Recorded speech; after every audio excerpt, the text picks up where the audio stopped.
Arav had always believed in planning.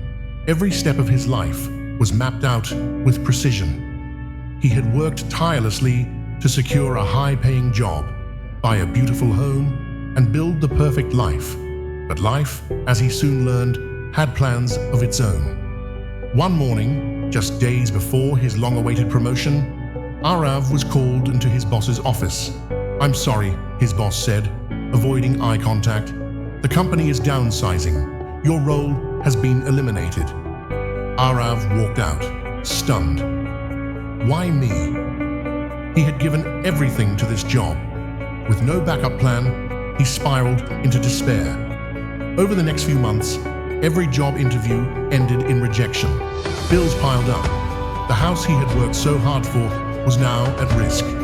Just when he thought things couldn't get worse, his longtime girlfriend left him. "You've changed," she said. "I don't see a future with you anymore." Everything was falling apart. One evening, drowning in frustration, Arav took a walk through the old neighborhood where he grew up. He passed by a small tea stall, run by an elderly man, Mr. Sharma, who had known him since childhood. "You look troubled, son," Mr. Sharma said, pouring him a cup of tea. Arav sighed. "I don't know what I'm doing anymore. I had everything figured out, and now, nothing makes sense." Mr. Sharma smiled. "Have you ever watched a potter at work? When they shape clay, they don't force it into form. They let it take its shape naturally, trusting the process. Sometimes, what looks like destruction is just a new beginning." Arav nodded, but wasn't convinced. A few weeks later, while aimlessly scrolling online, he saw an ad for a startup business competition. The idea hit him like lightning. He had always loved cooking, especially experimenting with flavors. He had never pursued it seriously, but what if this was his chance?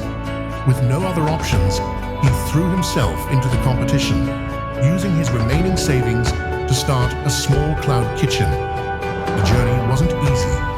He struggled, faced failures, and doubted himself constantly. But unlike his corporate job, he felt alive. Months later, his innovative food concept caught the attention of an investor. Orders surged. What started as a desperate attempt to survive became a thriving business. Soon, Arav had his own restaurant, something he never imagined in his carefully planned life. One evening, he revisited Mr. Sharma's tea stall. "You were right," he admitted. "Losing my job, my relationship, everything that went wrong led me here. If none of that had happened, I'd still be stuck in a life I wasn't meant for." Mr. Sharma chuckled. "Sometimes life closes doors to push you toward the right one. You just have to trust that everything happens for a reason." Arav smiled, finally understanding. He had lost what he thought was his perfect life, only to find the life he was truly meant for.